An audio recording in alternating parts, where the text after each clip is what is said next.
যে এই হিন্দু ধর্ম বিশ্বের মানুষকে সহিষ্ণুতা শিখিয়েছে। All the world are enlightened by the spiritual culture of India. সারা পৃথিবীর লোক যে কালচারে মানুষ হয়েছে, যে জ্ঞান পেয়েছে, যে জ্ঞানের দ্বারা তাদের বিবেক জাগরিত হয়েছে, যদি বিশ্বের কোনো মানুষের আধ্যাত্মিক জাগরণ ঘটে থাকে সেটা ভারতবর্ষের আধ্যাত্মিকতার কাছে তারা ঋণী। তাই আমাদের বেশি কথা বলবো না, কয়েকটা কথা আমাদের জানতে হবে। শুধু কিছু টাকা উপার্জন করলাম, খেলাম দিলাম, মুখ গুজে ওই মাছের মতন পাঁকের মধ্যে মুখ গুজে থাকলে এটাকে জীবন বলে না। জীবনটাকে ঊর্ধ্বগামী করতে হবে, ঊর্ধ্বমুখী করতে হবে। বিবেকানন্দ বললেন জীবনের উদ্দেশ্যটা কি? What is life? জীবন কাকে বলে? বর্তমানে প্রজন্মের ছেলেমেয়েরা তারা জীবনের অর্থটা মোবাইল দেখা, জীবনের অর্থটা জুয়া খেলা, জীবনের অর্থটা গুন্ডামো করা, এই তারা শিখেছে। তারা যদি বিবেকানন্দ আদর্শ তারা পড়তো, বিবেকানন্দ জীবনীটাকে তারা গ্রহণ করত, যে দেশে বিবেকানন্দ জীবনী রয়েছে, যে দেশে নেতাজি সুভাষচন্দ্রের জীবনী রয়েছে, সেই দেশের ছেলেদের জীবনটা আধ্যাত্মবাদের উপর প্রতিষ্ঠিত হবে। বিবেকানন্দ বললেন যে লাইফ ইজ এ জার্নি। জীবনটা কি না, লাইফ ইজ এ জার্নি। জীবনটা একটা ভ্রমণের মতন। ভ্রমণ মানে আমরা কি বুঝি না, কলকাতা থেকে পুরী যাত্রা, কলকাতা থেকে বৃন্দাবন যাত্রা, কলকাতা থেকে দিল্লি মুম্বাই যাত্রা, এর নাম ভ্রমণ বলি। কলকাতা থেকে ট্রেনে উঠলাম, দিল্লি গেলাম, আবার দিল্লি থেকে কলকাতা চলে আসলাম, এটা কি আমরা যাত্রা বলি বা ভ্রমণ বলি? আপনারা সব পুরীতে যান, তাহলে এখান থেকে গমন করেন পুরী, পুরী থেকে এখানে চলে আসেন বাড়িতে, এটা কি জীবন? Is it a life to make a journey from your homeland towards the Puri, Vrindavan, Delhi, Mumbai, etc., etc.? বলছে এটা জীবন নয়। জীবনটা হচ্ছে যদি ভ্রমণ, সেটা কেমন ভ্রমণ না, বললেন অন্ধকার থেকে আলোতে আসার নাম ভ্রমণ। It is the journey coming from the darkness to light. অন্ধকারের মধ্যে জীবন যাপন করলে চিন্তা ভাবনা অন্ধকারেচ্ছন্ন হয়ে যাবে, ভালো চিন্তা ভাবনা হবে না, ভালো কাজকর্ম যেটা করব সেটা ভুলে ভরা থাকবে, আমার উন্নত চিন্তা ভাবনা আসবে না, উন্নত কাজকর্ম আসবে না, অপরাধমূলক কাজের সাথে জড়িয়ে যাব। তাই পৃথিবীতে যারা অপরাধমূলক কাজ করছে তারা অন্ধকারে বাস করছে। তাই জীবনের অর্থ হচ্ছে অন্ধকার থেকে আলোতে আসা। Meaning of life is to come to light from darkness. আর কি বললেন যে লাইফ ইজ আ জার্নি। জীবনটা যদি একটা ভ্রমণ হয়, এই ভ্রমণটা টু ফ্রম ফলসুড থেকে রাইটনেস, ট্রুথফুলনেস, অসত্য থেকে তুমি সত্যি আসো। সারা জীবন মিথ্যাচারিতার মধ্য দিয়ে বাঁচলে তার ব্যক্তিগত জীবন উন্নত হয় না, আদর্শবান হয় না, তাকে মানুষ বলা যাবে না। একটা মানুষ সারা জীবন যদি মিথ্যা কথা বলে, সারা জীবন যদি অসত্যের পথে চলে, তাকে মানুষ বলা যাবে না। আমাকে মানুষ হতে বাঁচতে হবে। তাই জীবনের অর্থ যারা জানে না তারা এইভাবে নষ্ট হয়ে যাবে। বিবেকানন্দ আমাদের জন্য দুঃখ করলেন, হে ভারতবাসী, তোমরা ভারতের সন্তান, ভারতের সম্পদ, তোমাদের জ্ঞানের দরজাটাকে খুলে নাও। তোমাদের মধ্যে যদি জ্ঞান না আসে, তোমাদের মধ্যে বিবেক জাগ্রত যদি না হয়, তোমরা ঝরে যাবে ফুলের মতন। ভারতবর্ষের বড় ক্ষতি হবে। একটা চাষি চাষ করতে গেল, 2 বিঘে জমি চাষ করলো, সে যদি ধান না পায়, সে যদি ফসল না পায়, তার যেমন একটা ক্ষতি। আর আপনারা কচি কচি সন্তান সন্ততি রয়েছেন, এগুলো ভারতবর্ষের এক একটা সম্পদ। এই সম্পদটাকে সঠিকভাবে যদি ইউটিলাইজ না হয়, এই সম্পদ যদি সঠিকভাবে সম্পদে পরিণত না হয়, ভারতবর্ষের বড় ক্ষতি। তাই তোমাদেরকে মানুষ হতে হবে, তোমাদেরকে অন্ধকার থেকে আলোতে আসতে হবে, কবে মানুষ হবে? না যেদিন তুমি আলোতে আসতে পারবে, যেদিন তুমি মিথ্যাচার জগৎ থেকে তুমি ন্যায়ের জগতে ফিরে আসতে পারবে, তুমি যেদিন সেই মৃত্যুর লোক থেকে অমৃত লোকে চলে আসতে পারবে, জড় জগৎ থেকে তুমি আধ্যাত্মিক জগতে চলে আসতে পারবে, সেদিন তুমি মানুষ হবে। সেদিন তুমি একটা আধ্যাত্মিক সম্পদে রূপান্তরিত হবে। সেদিন তোমার চিন্তা ভাবনা লোক প্রশংসা করবে। সেদিন তোমার চিন্তা ভাবনাকে লোক পূজা করবে। বিবেকানন্দকে পূজা করি না? রামকৃষ্ণদেবকে পূজা করি না? তাই আমাদের ব্যক্তিগত জীবন সেই ডিভাইন লেভেলে নিয়ে যেতে হবে। বিবেকানন্দ আরেকটা কথা বললেন যে লাইফের উদ্দেশ্য হচ্ছে জার্নি। এটা যদি জার্নি হয়, এই ভ্রমণটা হবে পশু স্তর থেকে দেবতার স্তরে গমন। আমরা সব পশু স্তরে বিরাজ করছি, আমাদেরকে গমন করতে হবে দেবতার স্তরে। From the brood level to the divine level, to the spiritual level. তাই বিবেকানন্দের এই শাশ্বত বাণী আমাদের জানলে আমাদের রক্তের মধ্যে শিহরিত হব। আমরা অবাক হয়ে যাব, সত্যি আমাদের জীবনের উদ্দেশ্য কি। নেতাজি সুভাষচন্দ্র, আমরা তার জন্মদিন 23শে জানুয়ারি পালন করেছি। তিনি বলেছিলেন কি না, তিনি বলেছিলেন একটা, যে গড আমাদের ঈশ্বর আমাদের পৃথিবীতে পাঠিয়েছে কিসের জন্য? God has sent us in this family life to attain some ideals. কিছু আদর্শকে অর্জন করতে হবে। আমি একটা মানুষ, আমার মধ্যে ভালোবাসা নেই। আমি একটা মানুষ, আমার মধ্যে ত্যাগ নেই। আমি একটা মানুষ, আমার মধ্যে সহানুভূতি নেই। আমি একটা মানুষ, আমার মধ্যে মানবিকতা নেই। আমি মানুষ হতে পারবো না। তাই কতগুলো আদর্শের দরকার। যে আদর্শের জন্য নেতাজি হয়েছে, যে আদর্শ, যে ত্যাগের জন্য বিবেকানন্দ হয়েছে, যে ত্যাগের জন্য, যে আধ্যাত্মিকতার জন্য রামকৃষ্ণদেব হয়েছে, শুধু কতগুলো আইডিয়ালস প্রয়োজন। আইডিয়ালস গুলো হচ্ছে টুলস। এই আইডিয়ালস গুলো আসবে সাধনার দ্বারা, ভালো কালচারের দ্বারা।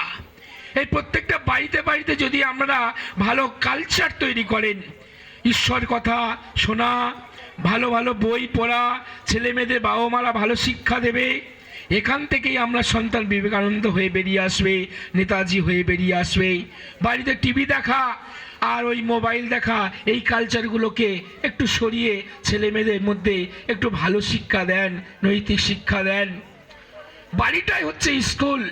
আমাদের বাড়িটা, গৃহ, home is the first school. সেখান থেকে আধ্যাত্মিকতা তৈরি হবে, সেখান থেকে নৈতিকতা তৈরি হবে, সেখান থেকে জীবনে আদর্শবোধ তারা শিখবে। তাই বিবেকানন্দ বলছে, সারা ভারতবর্ষ ঘুরে আমি দেখলাম ভারতবর্ষের মানুষের জন্য এত আমার ধিক্কার আসে। এরা শুধু একটা চাকরি চায়। এদের জীবনের উদ্দেশ্য মানুষ হওয়া নয়। এরা একটা চাকরি পেল আর ভালো মন্দ খেলো, ফুর্তি করলো, এরাই বড় খুশি, এটাই এদের জীবনের লক্ষ্য। তাই এটাই যদি চলে, তাই ভারতবর্ষের শিক্ষা সারা বিশ্ব নিচ্ছে। তাই ভারতবর্ষ গর্বিত হবে কি করে? ভারতবর্ষের মহান সন্তান তৈরি হবে কি করে? যদি আমাদের উদ্দেশ্যটা কেরানির চাকরি নয়, দুষ্টু উকিল হওয়া, এটাই যদি জীবনের উদ্দেশ্য হয়, এই ভারতবর্ষের মহিমা বিশ্বের কাছে মাথা তুলে দাঁড়াতে পারবে না। তাই আমাদের কতগুলো আদর্শ গ্রহণ করতে হবে। আদর্শ কখন আমাদের মধ্যে তৈরি হবে? না, যেদিন আমার মধ্যে জ্ঞানের আলোটা জ্বালাতে পারবো। বিবেকানন্দ বললেন যে তোমার মনের অন্ধকার ঘরটা অন্ধকার হয়ে আছে, একটা প্রদীপ জ্বালাও। প্রদীপ জ্বালালে ঘরটা আলোকিত হবে। একটা গল্প বলি, শিক্ষার উদ্দেশ্যটা কি। একটা রাজা তার 3টে ছেলেকে, গল্পটা শুনলে আমাদের ভালো লাগবে, গ্রামের মানুষ গল্প শুনতে ভালোবাসেন।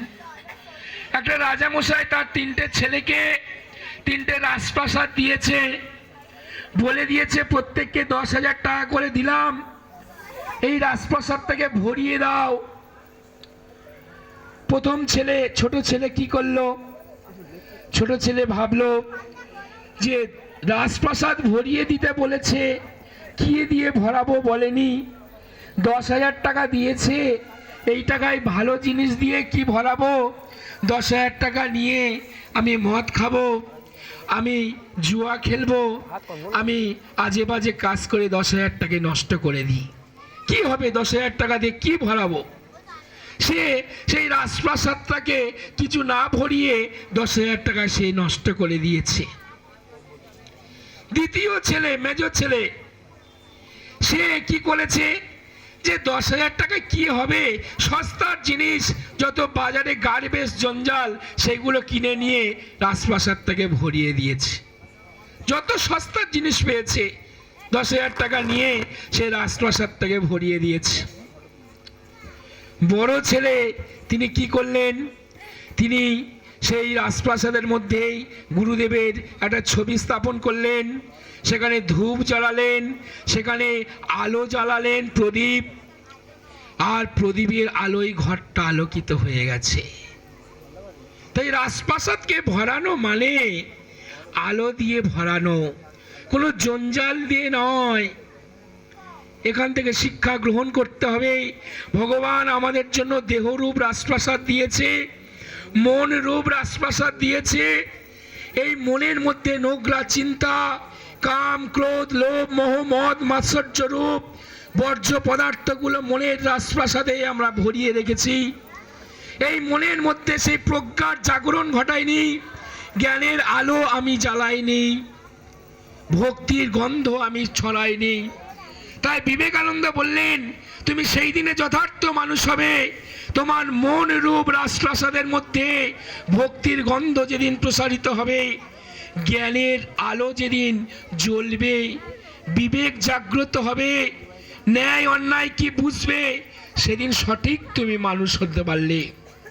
তাহলে এখন থেকে প্রতিজ্ঞা করতে হবে, আমরা মন রূপ দেহরূপ রাজপ্রাসাদগুলোতে জ্ঞান দিয়ে ভরাতে হবে।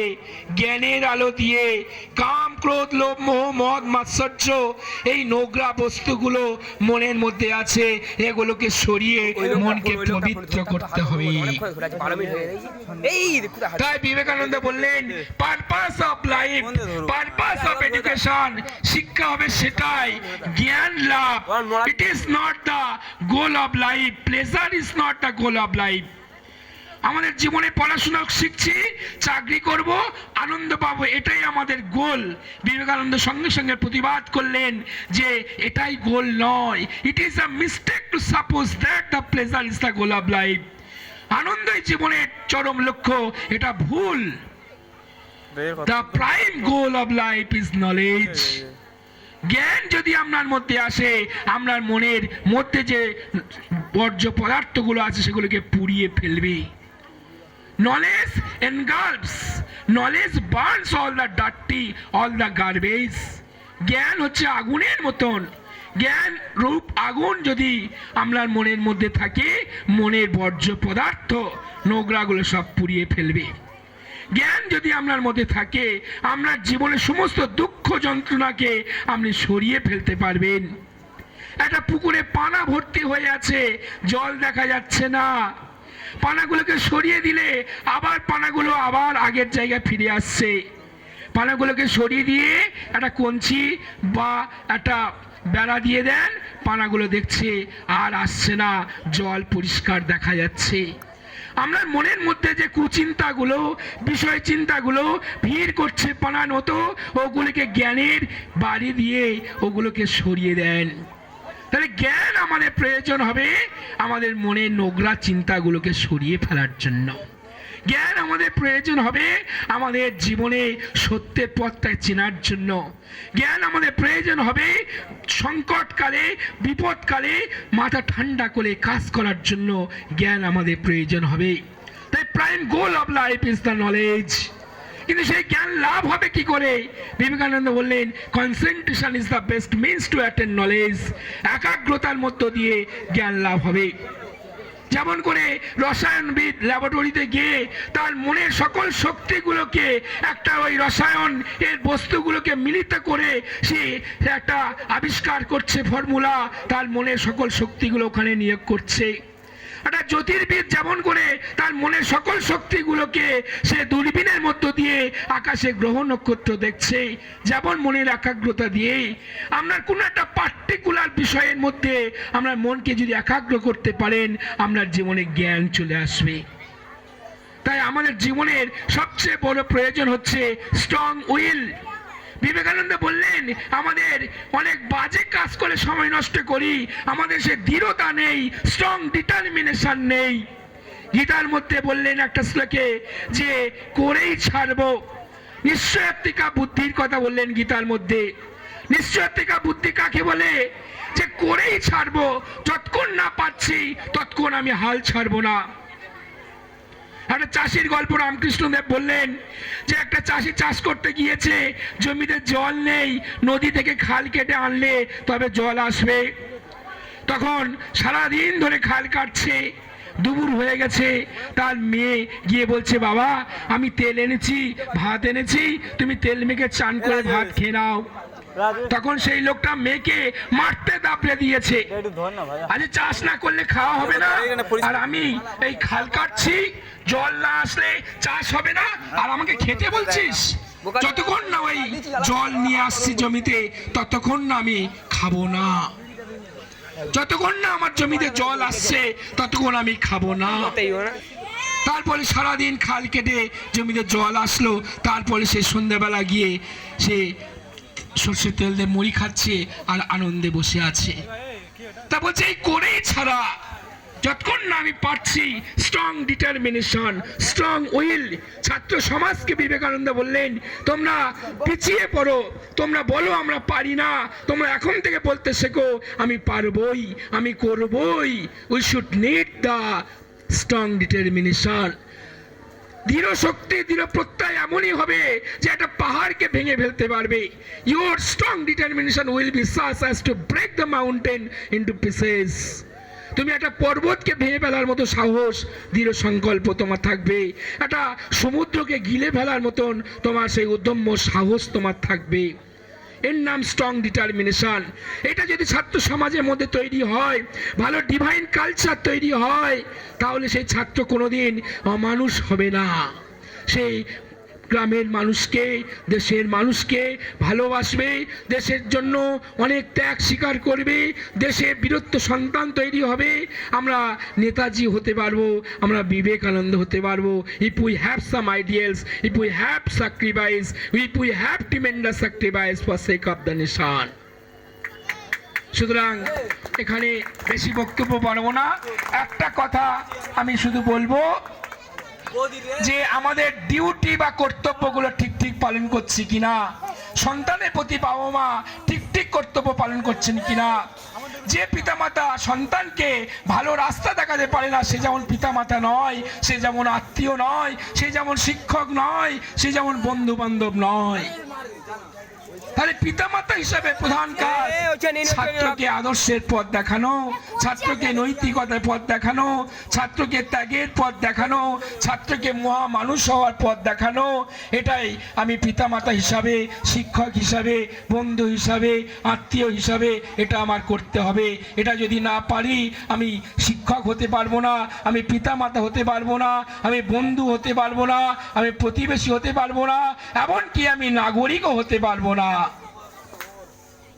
সুতরাং ঘরে ঘরে কালচার তৈরি করা একটা উপায় আমাদের করতে হবে।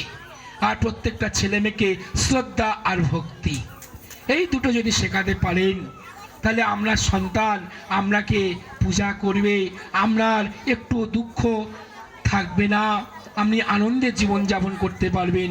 এখন থেকে শ্রদ্ধা আর ভক্তি, ডিভোশন অ্যান্ড রেসপেক্টেশন, এই দুটো জমির উপর আমরা সন্তান দাঁড়িয়ে থাকবে। শুধু জ্ঞান লাভ করলে হবে না। মহাপ্রভু রামানন্দকে বললেন শুধু জ্ঞান লাভলে, আমি প্রফেসর হয়েছি, আমি বড় ডাক্তার হয়েছি, অহংকারে বুকটা ফুলে ফুলে ঘুরবে। যখন আপনার মধ্যে জ্ঞানের সাথে ভক্তি মিশ্রণ ঘটবে, তখন আপনি মনে করবেন আমি দাস, আমি কিছুই জানি না। When the knowledge will be associated with the devotion, you can think yourself as a servant. কিন্তু আপনার ভক্তি নেই, বৈরাগ্য নেই, ত্যাগ নেই, শুধু একটু জ্ঞান আছে, শুধু একটু পদে আছেন, শুধু কতগুলো স্ট্যাটাস মেনটেন করেন, তখন আপনি সম্মান চাইবেন, অহংকার চাইবেন, অহংকার দেখাবেন। তাই প্রকৃত জ্ঞানী ব্যক্তি তার জ্ঞানটাকে লুপ্ত করে ভক্তির জাগরণটা ঘটায়। মহাপ্রভু বললেন জ্ঞান হচ্ছে যদি রাজপ্রাসাদের গেট হয়, তাহলে ভক্তি হবে রাজপ্রাসাদের অন্দরমহল। তাহলে জ্ঞান কতদূর যাচ্ছে? গেট পর্যন্ত। আর ভক্তি থাকলে রাজপ্রাসাদের অন্দরমহল পর্যন্ত যেতে পারবেন। তাই knowledge and devotion should be associated. এখানে এই বক্তব্য বলে আমি শেষ করছি। আর একটা কথা জানবেন যে আমাদের কর্তব্যগুলো সঠিকভাবে পালন করতে হবে। সবাই ভালো থাকবেন, সবাই এইরকম কালচার তৈরি করবেন, আনন্দ থাকবেন, সবাইকে ভালোবাসবেন। হিংসা, দেশ, ঘৃণা এগুলোকে মন থেকে তাড়াতে হবে। আপনি খুব সুন্দর প্রতিবেশী, সুন্দর নাগরিক, সুন্দর মানুষ হিসাবে গণ্য হবেন। জয় নিতাই, সবাইকে ভালোবাসা রইল।